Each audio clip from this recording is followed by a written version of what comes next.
Komedian Wildan Delta alias Kiwil terlibat perseteruan panas dengan rekannya sesama komedian, yakni Rizky Firdaus Wijaksana alias Uus dan Maman Suherman.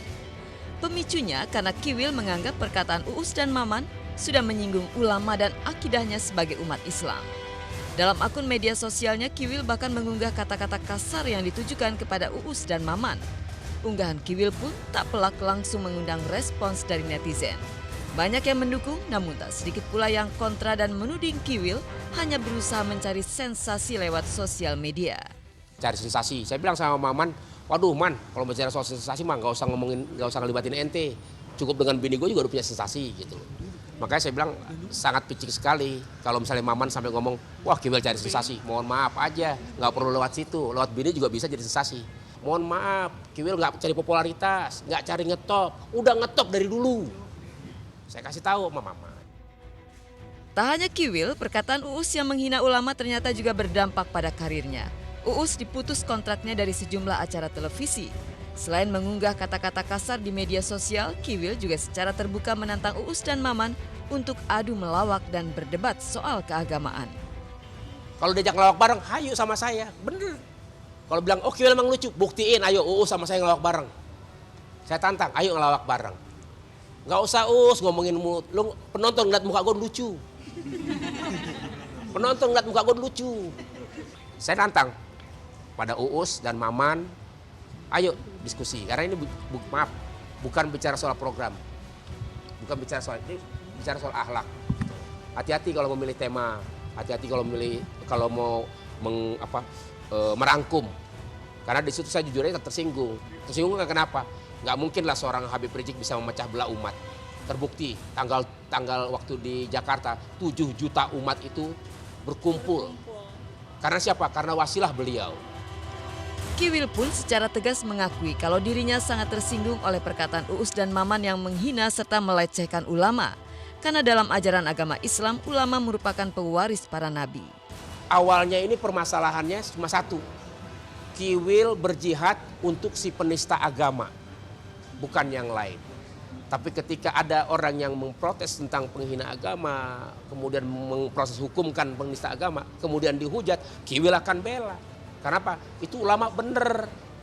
Yang bener aja ditentang. Makanya si Kiwil berani, siapapun yang ini. Karena kontensinya sudah lari kemana-mana nih. Sekarang udah ngawur kemana-mana masalah. Sampai lupa tuh siapa si penista agama. Gitu. Kiwil sangat menyesalkan perbuatan Uus dan Maman. Sebagai komedian baru, Uus dan Maman seharusnya bisa belajar dari kasus serupa yang pernah dialami para seniornya di masa lampau. Kejadian, mohon maaf untuk Uus dan Maman. Pertama, dulu kita pernah belajar dari almarhum Jojon. Beliau punya masalah dengan presiden kita. Ya. Beliau datang minta maaf, selesai. Bagito Group dengan Gus Dur, almarhum Gus Dur. Begitu juga punya masalah, beliau minta maaf, selesai. Kiwil dengan Kiai Haji Zainuddin MZ. Kiwil minta maaf, selesai. Uus, Maman, bikin konflik, nggak minta maaf, nggak bakalan selesai. Makanya saya nantang, ayo, saya anterin kok, kalau saya yang nganterin. Walau unggahannya di media sosial menyulut kontroversi, namun Maggie Wulandari yang sedang hamil 4 bulan tetap mendukung perjuangan Kiwil dalam membela agama. Siapapun yang berani menghalangi suami saya untuk berjihad di jalan Allah, hadapi saya. Asik. Tuh dengerin para suami-suami ya. Para suami-suami, jadilah punya istri yang mendukung suami untuk berjihad. Jadi apapun yang dilakukan oleh suami saya mendukung. Karena dunia ini cuma sementara, kita nggak tahu kita matinya kapan. Amin. Insya Allah kita mati dalam keadaan kita berjihad kepada amin, Allah. Amin. Karena pada saat suami saya membela agamanya, keyakinannya kepada Allah, pada saat itu dia berjihad. Karena itu saya dukung.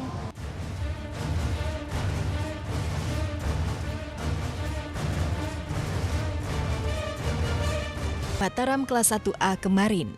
Hal itu terjadi ketika pengadilan menghadirkan AKP Taufan Yanuar sebagai saksi. Dalam berita acara pemeriksaan, Gatot menyebutkan kalau narkoba yang dimilikinya didapat dari AKP Taufan Yanuar. Saksi yang bersaksi di bawah sumpah itu kemudian dicecar hakim dengan pertanyaan, apakah benar pernah memberikan narkoba kepada Gatot? Saksi menjawab tegas kalau dirinya tak pernah memberikan narkoba kepada Gatot. Saksi bahkan mengaku tak terlalu akrab dengan Gatot dan hanya bertemu sebanyak 2 kali. Jawaban-jawaban saksi membuat emosi Gatot nampak meninggi. Ketika diberi kesempatan oleh hakim untuk bertanya kepada saksi, Gatot mengingatkan saksi agar berkata jujur. Saya mau bertanya, apakah saudara saksi masih sayang kepada saya? Cuma bertanya. Saya tidak ada hubungan apa-apa pada beliau. Ya, terima kasih kalau begitu. Saudara saksi di mana pertama kali ketemu dengan saya? Di Sukabumi. Di mana alamatnya Sukabumi? Saya lupa. Karena bukan di Sukabumi, di Jakarta. Indah. Gatot juga menegaskan kalau narkoba yang dimilikinya berasal dari saksi, tepatnya 2 bulan sebelum Gatot dicokok polisi. Namun pernyataan Gatot tersebut dibantah keras oleh saksi.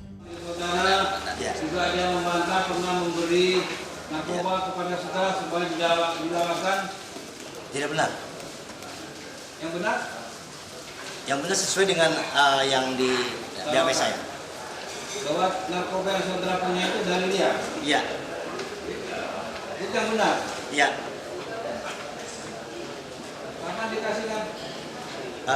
Sekitar 2 bulan sebelum kejadian. Usai sidang, saksi AKP Taufan Yanuar langsung menghindar dari kejaran awak media. Sedangkan Gatot menyindir saksi telah bersaksi palsu di persidangan. Jangankan orang lain, kadang-kadang saudara sendiri aja tidak mengakui saudara, kan itu wajar-wajar saja. Gatot menyatakan kalau antara dirinya dengan saksi mempunyai hubungan yang sangat dekat, bahkan sudah seperti saudara sendiri. Tidak seperti saksi yang mengaku hanya bertemu 2 kali dengan Gatot, Gatot justru mengaku telah tak terhitung lagi pertemuannya dengan saksi karena begitu seringnya. Nanti kita buktikan mana yang benar ya. Benar tidak? Tidak benar, Berapa kali ketemu? sering tidak terhitung. Tidak terhitung. Karena hubungan saya dekat. Dekat betul. Dekat betul.